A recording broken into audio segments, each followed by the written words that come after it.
Okay, I know I've been telling you guys I was going to do a Q&A, so here it is. I hope you guys will continue to bear with me and stay sub to the channel. But between the podcast, dropping content on this channel, and having limited help, things are just taking a little bit longer to get done. During these next couple of weeks, I'm going to be dropping a lot of new content, including profiles, more Q&As, phone recordings, and other projects I'm working on. If you guys have any ideas on things you're interested in, leave your ideas in the comment section. Again, I appreciate all the comments. There were some real good questions. So like always, I tried to pick the ones that I thought most of you might have a common interest in. So let's get straight to it. PNG News Media wants to know, back in your era before this Fed-state split, if one became an NF member while doing time in the Feds and later came to prison in Cali, would they be accepted as a true NF member? How would Cali verify the guy was made in the Feds? Providing that this individual cleared the screening process after that prison or household cleared him, yes, he would be accepted and embraced as an authentic member. Back in my era, we had to conduct our NA, the new arrival screening process, either through the mail, the prison grapevine, visits, or correspondences. And this was often time consuming, but we still maintained channels and open lines of communication with the feds for this purpose. The GOP, General of Prisons, is responsible for running these names and for keeping the books updated. However, these days the communication is effectuated a lot more expeditiously as everyone has cell phones. This enables these guys to do everything in real time, and it gives them the ability to speak directly with those who maintain copies of the current rosters.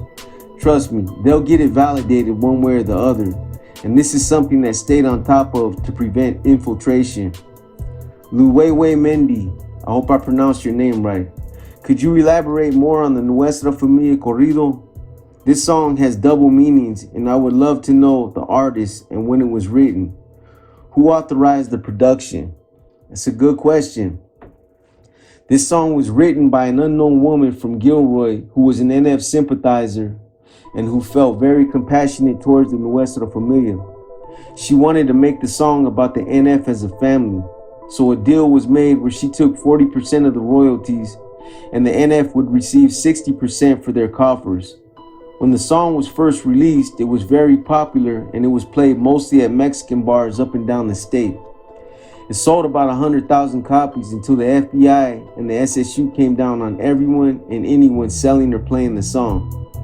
Unfortunately, the proper permits and documents were never obtained before the NF began marketing and distributing the song, so it was pulled due to the Fed saying that the NF was profiting from it illegally.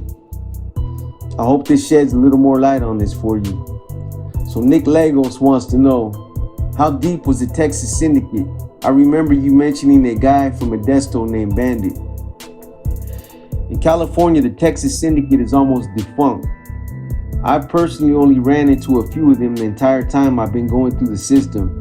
At one point, I believe it was more towards the late 70s, early 80s, the NF had a loose alliance with the TS until something happened and the alliance fell apart. A lot of these guys that were claiming TS were NF sympathizers and they didn't get along with the Mexican Mafia. But like I said, these days they're almost completely devoid in the California prison system. The individual you mentioned, Ramiro Bandit Luan from Modesto, was a Tejano I ran into in the shoe at Pelican Bay.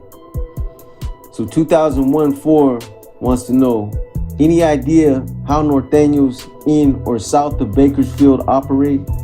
Or is there any word on Norteños that still function anywhere in Southern California? I mean, they operate like they do anywhere else. A lot of guys from Southern California, I know mostly the youngsters that don't know what they're talking about, might say that Norteños couldn't come out there flagging their colors and that they get laid down. In some respects, there might be some truth to this, but this is the thing. A lot of people in Southern California wear the color red and don't even give it a second thought. It's because a lot of them have never seen or heard about Norteños unless it was in a fucking Teen Angels magazine or something. Seriously, there's even a lot of 49er fans out there. I tripped out on that shit. Trust me, I know what I'm talking about. I'm not saying that norteños could just go out there and start blatantly putting themselves out there. All I'm saying is that 9 times out of 10, they would just blend in with everyone else and no one would even know. As far as functioning out there is small pockets of norteños working out there, but they're flying under the radar and they're far and few. Pasadena, Bakersfield, Santa Clarita, Santa Barbara, San Bernardino, and Ontario are just a few areas where I've heard they're working out of. So Complex Blackness wants to know, you mentioned BGF members Jarvis Masters and Freddie Taylor in your book. Who are some other standout BGF members you came across? How was the NF-BGF relationship during your time? Well, throughout the years, I've met quite a few solid BGF members, either in the county jails or in some of the prisons I did time at. Yard 6, which is the ADSEG yard that's classified as the Northern Mexican Black Guerrilla Family Yard in San Quentin, is where I met a lot of solid BGF members. And then, of course, the Shoe in Pelican Bay is another place. I forgot a lot of these names over the years, but some of the ones I do remember were Hadari, Black Steve, Askari, Rob, Baraka, Jabari, Afrika, Zindari, Sporty Red, Kadari, and Big Will. These are just a few off the top of my head.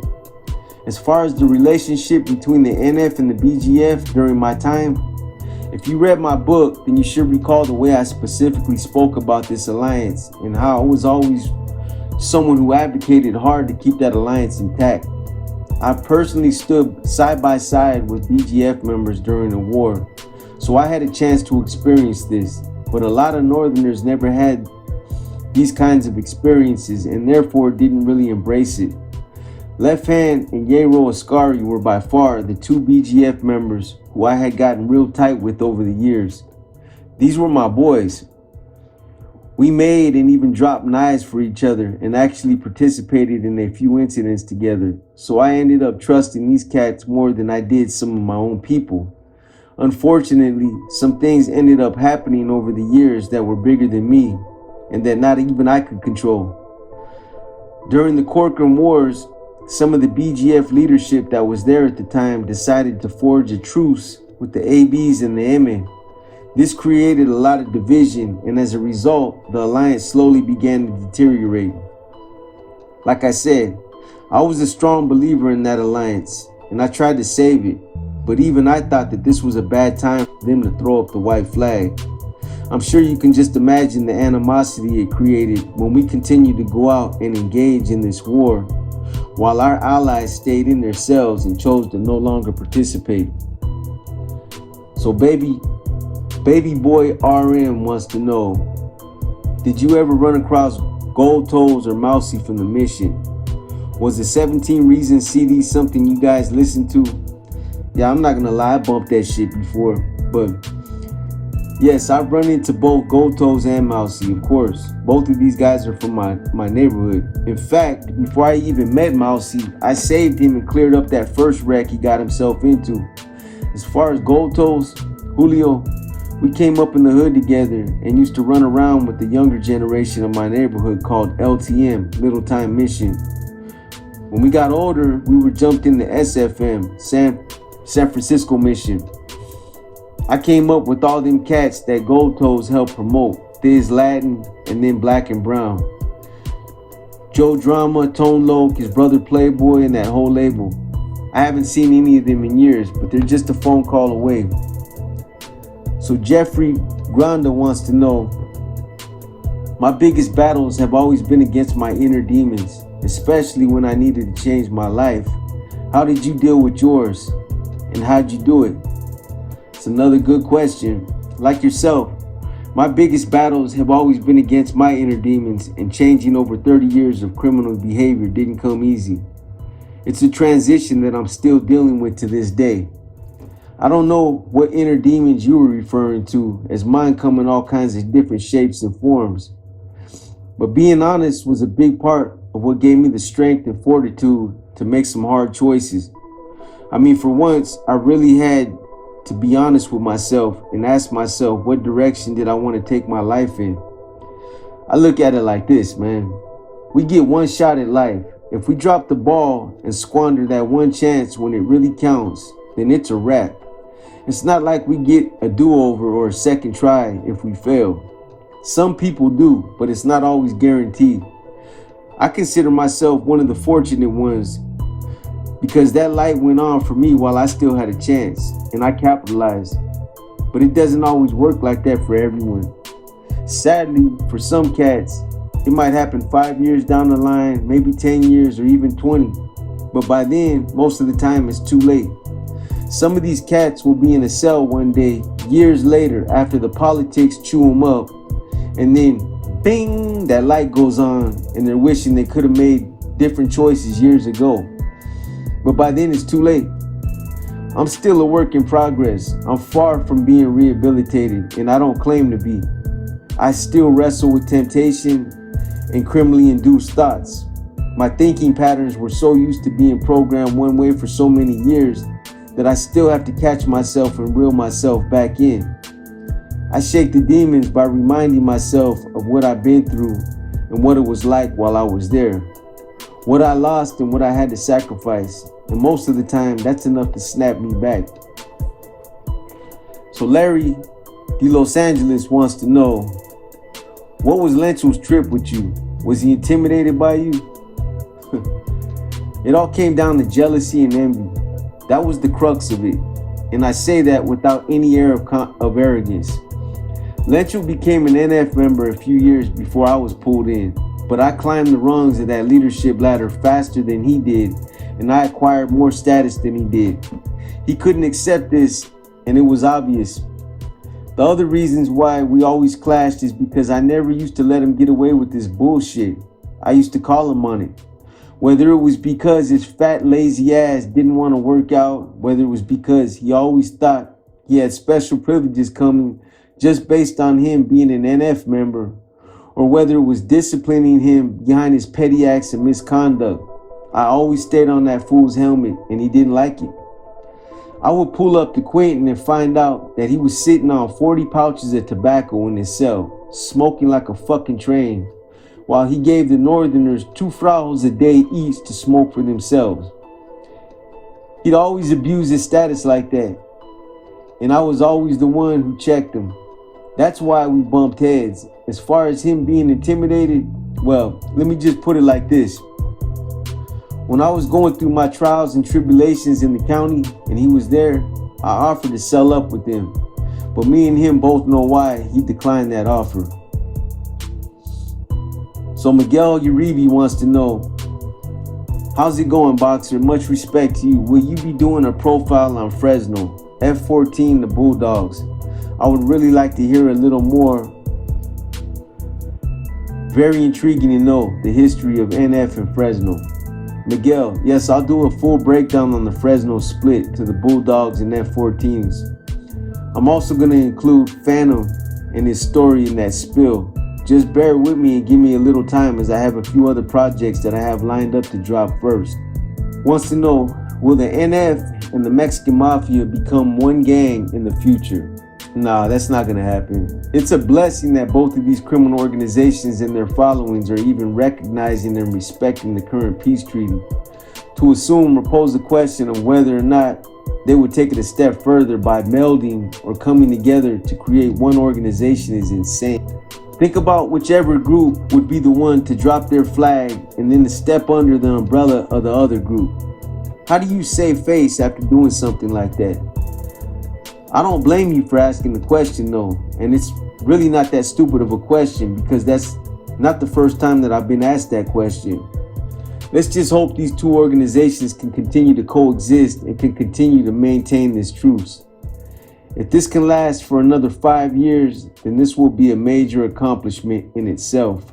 My fear is that the drugs will eventually dry up and cease to keep coming in, because that's the glue that is kind of keeping everything together. Once that stops, I think that this has the potential to create some real problems. So Zab Zuda wants to know, how deep is the NF in the feds? Do they war with the MA there? How do they recruit since they don't have the same clout as they do in the state? The NF has a strong presence in the feds, believe it or not. They're not as deep as the MA, but contrary to what some people might think, they're pretty deep. As far as not having that much clout in the feds, you'd be surprised. Of course, California is always going to be home base, and you're never going to have a following that's as exclusive as it is in California. But this is the thing. Operation Black Widow, the federal investigation that led to the former leadership having their life sentences commuted to the federal prison system, didn't or couldn't have foreseen the dilemma they were helping to create. That case only helped the NF. It helped the NF expand outside the state of California and spread like a nomadic epidemic to other states. Now, the NF is not just a statewide problem, it's a nationwide problem. The NF has been given all the resources it needs to metastasize and grow the same way the MA has. Today, NF street regiments are popping up in other states like Colorado, New Mexico, Kansas, Utah, Florida, Chicago, Washington, Arizona, and others. And there seems to be a willingness in the federal prison system to join the NF by a lot of other raza from some of these other states. As far as the NF and the MA going at it in the feds, there's been beefs in the past, but it's not an on-site type of conflict. In the feds, sometimes you ride with whoever else is from your state. I'm not saying that that's what they do, but that's how it is a lot of the time with some of the other groups. Chit, I don't know how to pronounce the rest of your name, so I'm just going to say Chit, wants to know, is it true and why did the NF try to send someone to remove Sir Dino when he was locked up, in which he claims he converted that individual into Christianity? Look, I'm not saying Sir Dino was lying when he said all this, but all I'm going to say is that it sounded like one of them inspiring Christian stories that had one of them real happy endings.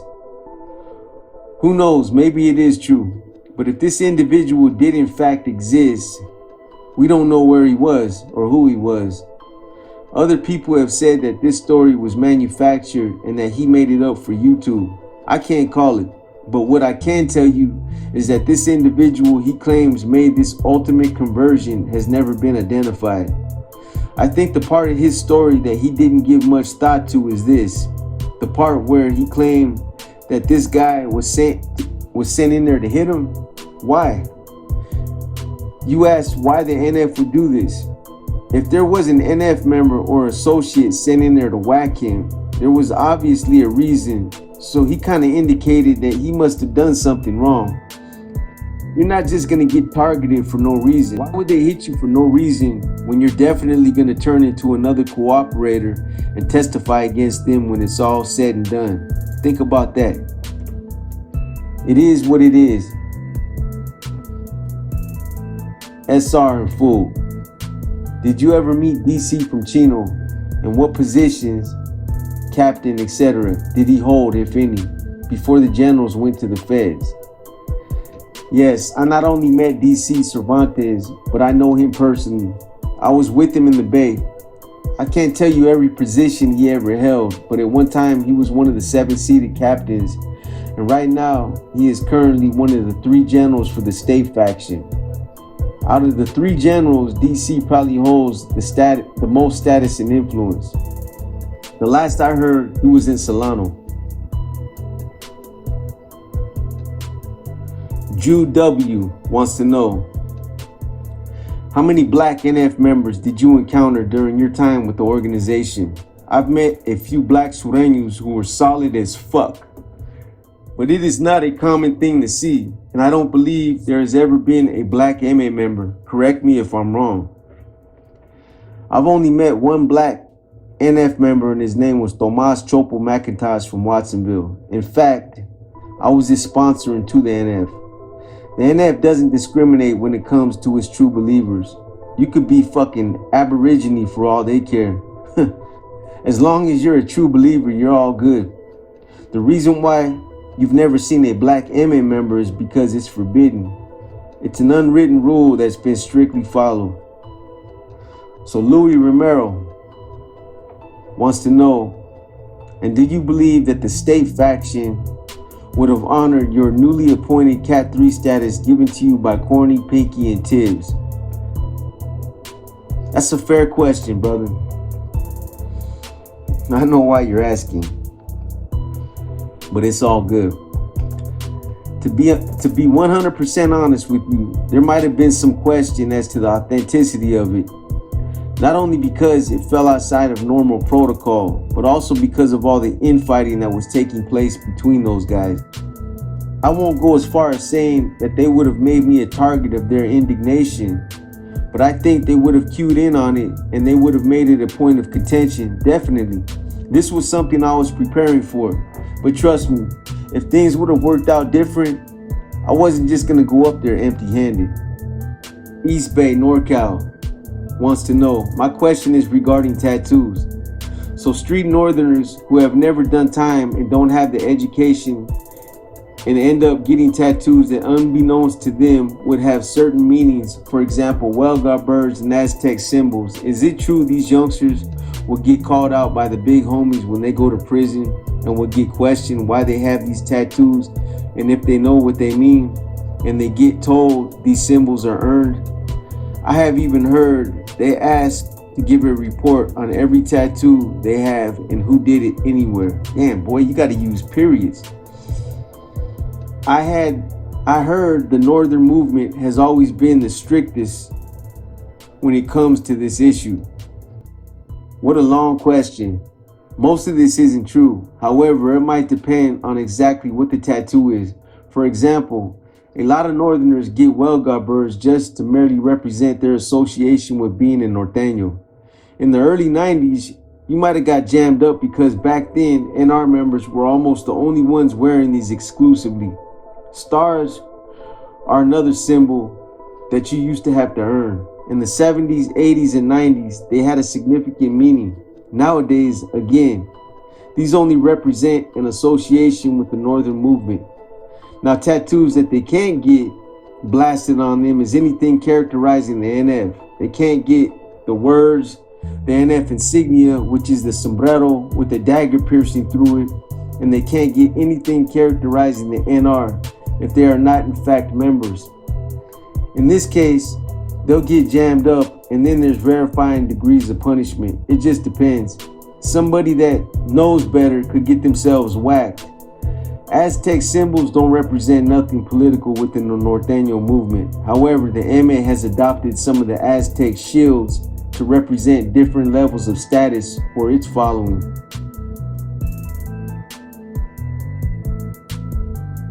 East Bay wants to know, is it true that after Tiny from San Jose, the one that killed Cheyenne, went all bad and a bunch of people started dropping out? And also, have you met a homie from Vallejo named Trigger? First of all, to answer the first part of your question, I personally have never heard anything like any big influx of NF members dropping out after Tiny Contreras dropped out. As far as Trigger from Vallejo, no, I don't believe I have ever met him. So DM310CA ACO113MD wants to know, hey Boxer, let's talk about food. What were some of the foods you enjoyed while you were locked up? What would you eat to keep yourself so big? Did you ever try any of the prison tamales? Prison tamales? Of course I did. Not only did I used to inhale them suckers on a regular basis, but I used to make them as well. I could probably put my own recipe book together when it comes to penitentiary culinary. Seriously, knives and wine weren't the only things I learned how to make in there. I was a master chef.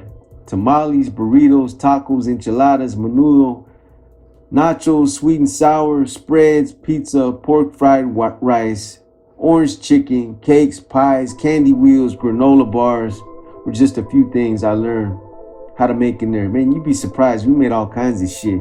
As far as when I was on my health trip, I used to take lots of protein powders, amino acids, creatine, pre-workout drinks, lots of raw eggs, rice, boiled chicken, and a shot of honey right before that morning routine. I had some crazy workout routines. But trust me, when it came to eating, I never missed a meal. Santos Bad Boy Bernius, CA5301 from Corcoran, is currently housed in High Desert State Prison. You want to write them? I shot you both of their CDC numbers. For a minute, Bad Boy went to the federal WITSEC program, but ended up leaving because he didn't like all the restrictions they had him under. David Dreamer Escamilla, H49720 from San Jose, is currently housed in Salinas Valley State Prison. So Salento 559 wants to know, Boxer, I have a question with a few sub-points. Can you elaborate on the mandatory workouts? Is there a template used to put the workouts together? What are the minimum and gold workout standards for those inside? I don't know about that. No, Silento, there are no templates or anything written specific as far as the exercise routines. It's basically at the discretion of the exercise coordinators. In every household, i.e. prison or county jail, where there is a functioning norteño establishment, the COC, which is the chain of command, will always include 2 exercise coordinators. I don't want to get too technical, but their job is to conduct perimeter checks, remove all the rubbish, and then get the yard in exercise formation after about 10 minutes. The group machina, the machine, isn't too strenuous, but it's up to the coordinators to call out routines that aren't too easy either. For guys who are new to the yard that are usually coming from the streets, C's have 1 week to get themselves up to par, NR members have 2 weeks, and Northerners have 3 weeks. The routines usually consist of burpees and calisthenics. When I was a coordinator, I used to make them do 122 counts, 118 counts, 114 counts, 110 counts, and each 100 would be followed by a calisthenic. Nothing too crazy. The gold workout, as you called it, would be something a few of us would do separately after the yard routine. So G Slim wants to know, what's up, Box? What happens to Tejanos if they get caught up in the Cali prison system? Nothing. They do their time. It's not like there's a blanket green light on all Tejanos. Like I said in response to one of the earlier questions, we used to have a loose alliance with the Texas Syndicate back in the 80s, but that kind of fizzled out over the years. There's not that many that do come through anymore, but from my experience, they usually ride with the Border Brothers and stay neutral. I guess it really depends on that individual though, because I've seen some Tejanos come through that were NF sympathizers and others come through that were MS sympathizers.